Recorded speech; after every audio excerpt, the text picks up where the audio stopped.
Hey guys, how's everybody doing today? Good. Good. So I'm Jamie, I'm Brady. I'm Hannah. I'm Melissa. And I'm Seda. and our presentation today is on how Amazon affects college students' credit card buying behavior. So first we're going to go over our introduction. After that we're going to tell you about our 3 hypotheses. And then after that we're going to go over our survey plan and our sample plan after that. So, just to introduce, Amazon launched in 2005. Their membership offers like free 2-day shipping in the United States. Today, Amazon has grown to the largest e-commerce website in the world, so with 200 million Prime members. And they have 25.21 billion in annual revenue from the Prime membership fees.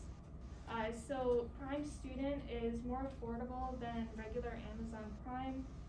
They offer big discounts on textbooks, offer free streaming services, and they have discounts on groceries, so that's why they're so appealing to college students. And on average, a typical college student had 5 credit cards, and that's in 2019. And then 36% of college students graduate college with credit card debt. That's 36%. And then college students make up a distinct consumer segment of the market with spending power equating to $593 billion. So the purpose of our research is to understand how the website Amazon affects buying behavior of today's college students. So we're going to study the relationships between time spent browsing on Amazon. We're also going to study how much money is spent on a weekly or monthly basis, and the factor of whether or not they have a credit card.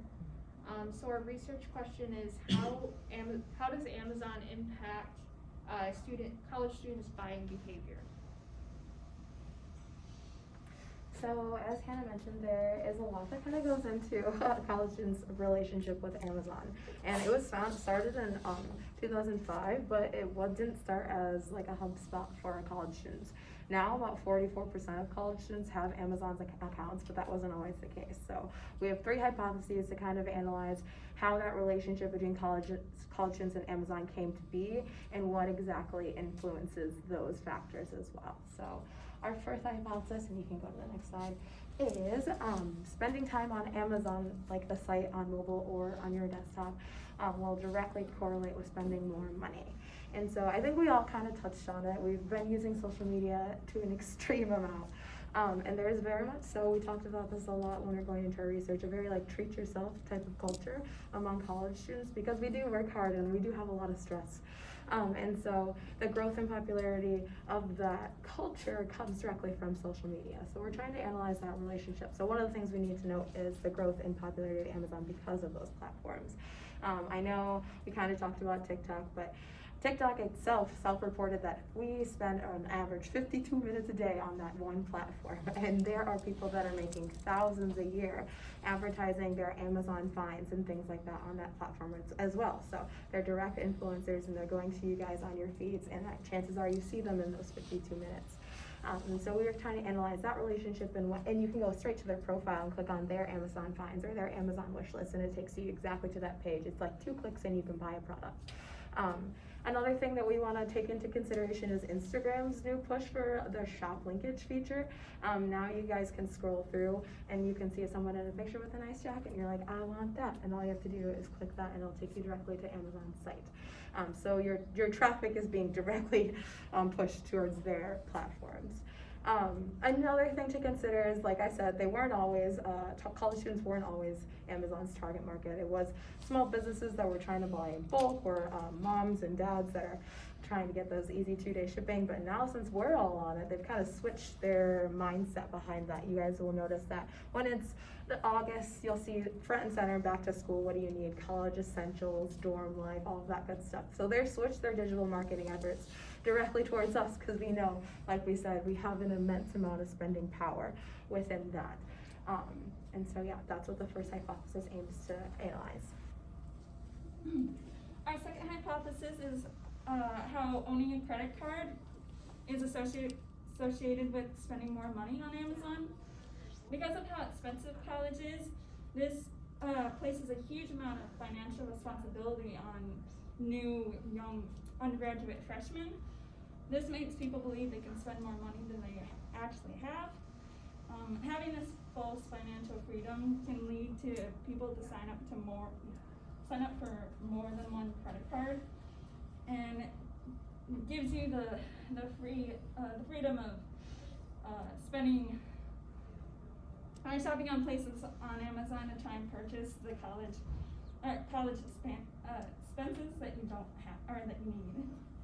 This makes us ask, are college students more likely to spend more money monthly on Amazon depending on how many credit cards they have? And how influential are the Amazon Prime Reward Chase credit cards on students? Now for the third one. So for our third hypothesis, it is whether or not having an Amazon Prime student account affects the buying behavior of college students.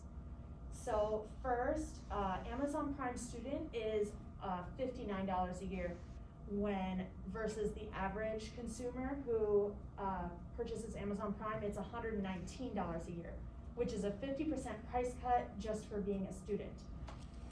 There are 26 total discounts and benefits that Amazon has partnered up with. This includes the obvious Amazon Video, Amazon Music, as well as deals with Grubhub, Audible, Course Hero, and so on and so forth. You can get deals on hotels, flights, meals, as I've already mentioned, and you can also purchase class or course required textbooks through Amazon. And as Brianna mentioned, there is in August a whole section saying college essentials. There's always a college essentials section, but in August it obviously pops up right in your face. You can purchase whatever you might need for your dorm life, for your first campus apartment, off-campus apartment, what you might need in class.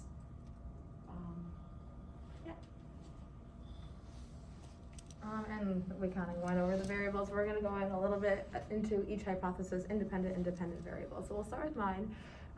The first independent variable we're going to talk about is the amount of US dollars spent on the Amazon site as it correlates with the amount of time a consumer spends on the actual site.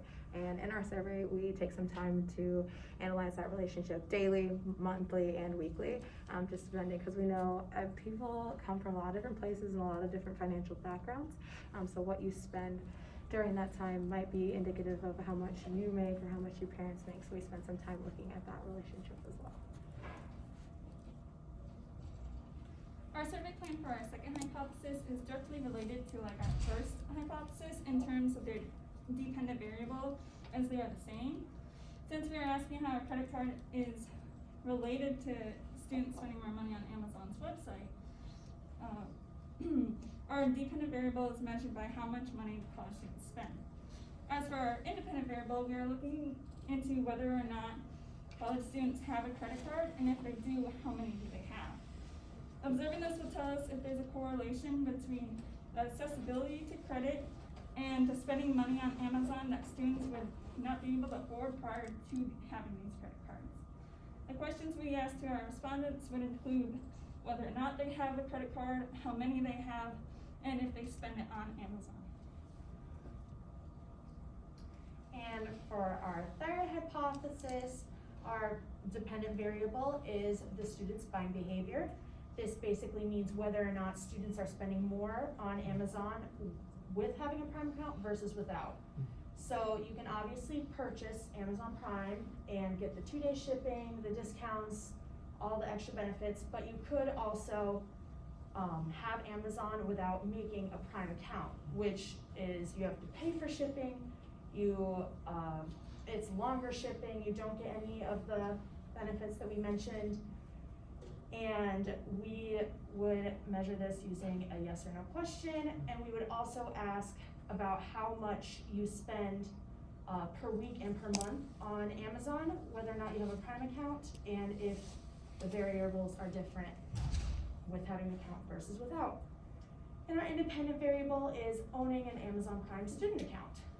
This, of course, is whether you have a student account or not, or whether you're using a free trial after free trial.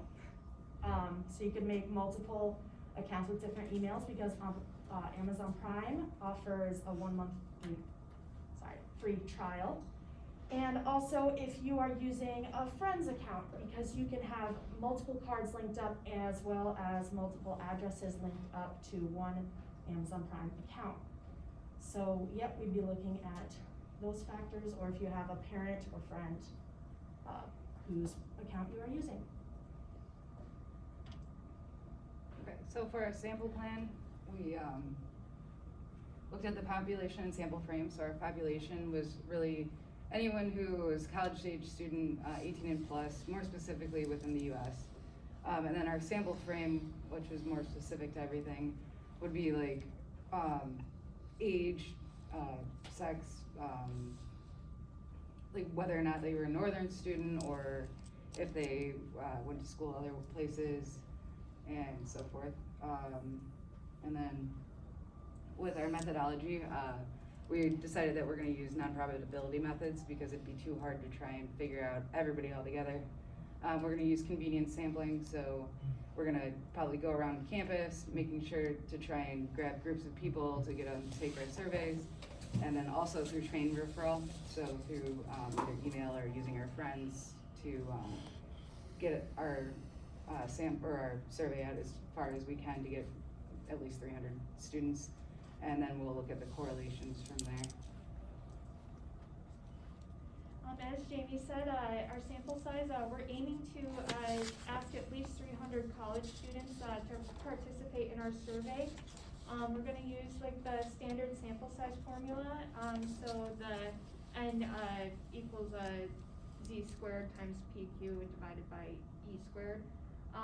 So we're going to use a 95% confidence interval, so the 1.96.